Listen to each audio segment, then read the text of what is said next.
This is a railway poem, and during the heydays of train spotting, kids would look out for locomotives with names as if it was something really special, and we called them namers. So this poem's called The Namers. Now inglorious, the Fusiliers, squadrons, public schools, duchesses, halls, manors, granges lay stricken, disemboweled, sharing their fate with weeds. No more to tear across open country or worm their way into suburban boroughs. Once they posed for posters, noses to the wind, greedy for coal and the consuming of miles. Then came in their new life old men stepping up to the plate, opening valves, the kiss of life and motion glorious, reviving all those memories again. Thank you. And this is in 2003, I joined a TV extra agency to get some work, which I sandwiched in with my musical work. And this is a poem about a little few of those experiences, and it's called TV Extra.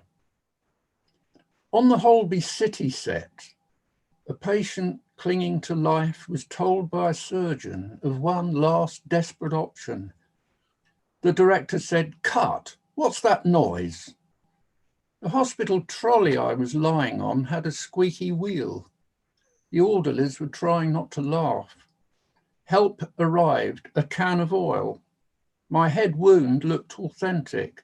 The makeup girl had done a good job, but the scene was edited out, sad to say, being too distracting to use as background. On EastEnders, I was a florist's driver calling on Cat, a nice little part. Filming was suspended while planes flew over.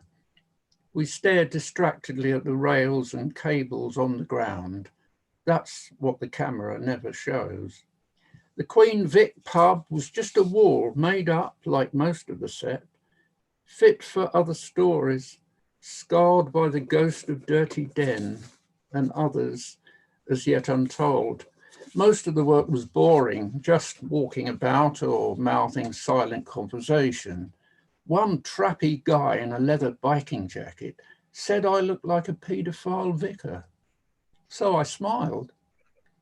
Lots of insecurity about mostly, but my organist on Minder for Euston Films was very pleasant. "Cut," the director said. "Can you move from side to side in the organ loft?" Terry was ferrying a bride about with porno magazines in the back seat. Those were the days. And one more, if I may.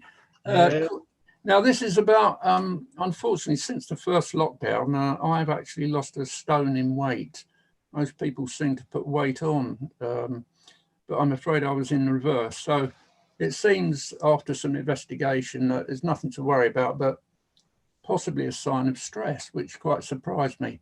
Anyway, this is a poem I wrote quite reluctantly, trying to get it together. It's called Boa Constrictor. Snake trails, entrails, coiled and restless, a terrible presence, all-consuming. This is the unavoidable me.